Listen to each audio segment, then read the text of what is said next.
Greetings, MK Ultra House Oversight Task Force. A few days ago, I went to the FBI field office in Tampa, Florida. One of your board members, Mrs. Luna, was featured in a Facebook post, and my name, along with other targeted individuals which promote nonviolence and transparency, were tagged to this post. So when I arrived at the FBI field office, the security scanned my driver's license, and I tried to share with them the Facebook post. I printed it out in color at Office Depot. They refused to accept it. So I sent the snapshot to the FBI through their messenger and also contacted Miss Luna and shared the picture, the post, on one of her posts on her Facebook page. So we live in a time where our agencies are not wanting to really help out the people. There's some type of secret agenda. And I witnessed this agenda in Austin, Texas, Albuquerque, New Mexico, and in Northwest Florida, where I grew up at. This agenda revolves around targeting the American people based on free speech rights. Maybe you're a Christian, but you don't support terrorism, mass murder of civilians, and they'll target you. They'll destroy your life. They'll put you on a list, and there's no way you can get off of it. You can go to congressional meetings. You could speak at your city hall as a constituent and show them the proof. There's no help. And police in every single state, I have videos and the documentation where my police reports are blacked out with lines all the way from the top to the bottom. And it's because I've spent my savings, my life savings, investigating the Central Intelligence Agency, which was outsourcing and utilizing Citizens Corps programs like the Volunteers in Police Service, Medical Reserve Corps, the National Neighborhood Watch Program. And they would tell people this person's a registered sex offender when they're not. They would go and say, oh, he's a bike thief, a terrorist. And they would bring in Jewish people, radical feminists, people that belong to like the Antifa type crowd. People say it's not a group. Well, the video footage I have shows it is. And they were going to universities, offices of community engagement, their small business incubators, small business opportunity centers to help veterans. And they would use them as patsies and say they're monitoring a terror threat. Here's a non-disclosure agreement. And they may tell the perpetrator to whistle in the person's face, hoping they would react while shopping with their family, maybe their 90-year-old grandmother. And they're wondering why for 20 years are being harassed while buying groceries. So they practice psychological warfare, essentially mind control.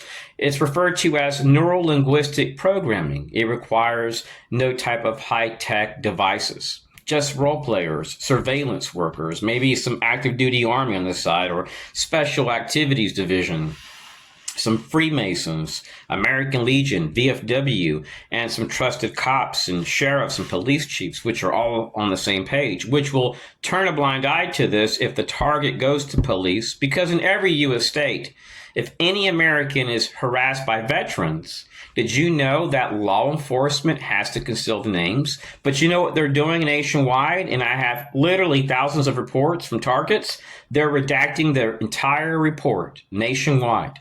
This makes it where any complaints where targets are harassed by veterans, where they eat out every day, where they walk, where they worship, where they do anything human, even on the road, and by neighbors that are 8A business vendors, is concealed. It leaves no paper trail. So this is to help to promote narrative control. They're saying these people are terrorists, kind of like DHS whistleblower Julia Davis. They harass them overseas by providing foreign targeting opportunities to like diversity and inclusion friends over companies overseas. They'll operate through embassies. The FBI won't investigate. And Department of State won't investigate transnational repression. You have to be like either like an Israeli or maybe Chinese. You're persecuted by your own government. So many targets will find themselves being harassed in some communities by active duty army. In Austin, Texas, I was able to document on video active duty Army working with the Citizens Corps programs under an MOU agreement.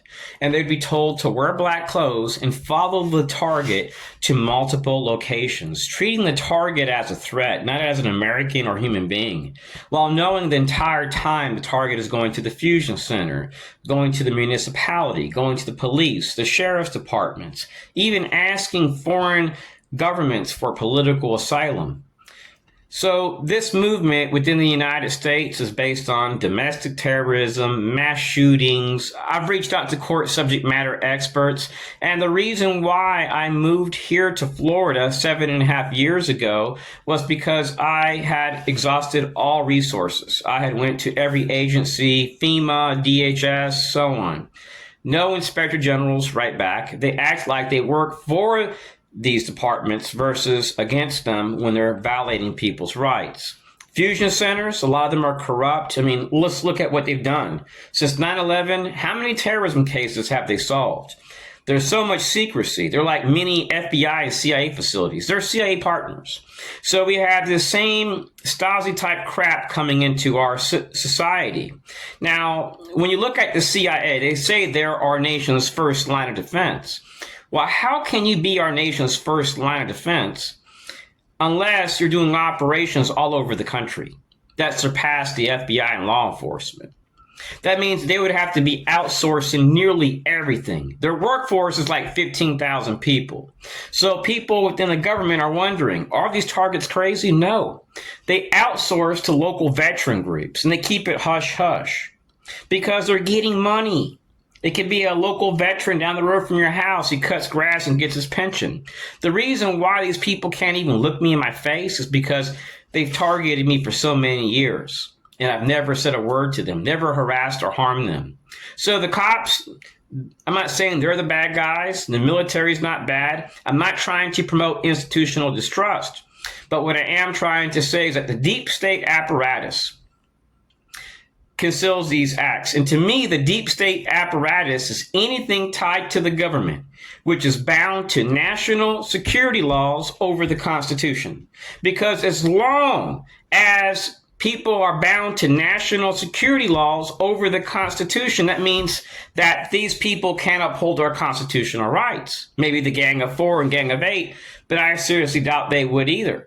And if people are coming to them with massive files showing Jewish people harassing their families while eating in multiple states for like 30 years, I seriously doubt that would even be exposed. They may say, oh, it's a matter of national security, kind of like the Epstein files. It's a matter of national security for those that want to conceal this, but not for the American people.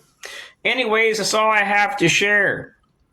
If you go down the rabbit hole and you start looking, you're going to find CIA, Israelis, FBI, police, corruption galore. And they'll slander, they'll lie. Not all of them. The majority are good. But you're going to find a lot of low lives, a lot of scumbags hiding behind our flags. Our flag, driving Lamborghinis, Porsches, and terrorizing people and slandering people. And creating the environments necessary to promote terrorism. Anyways, God bless. Peace.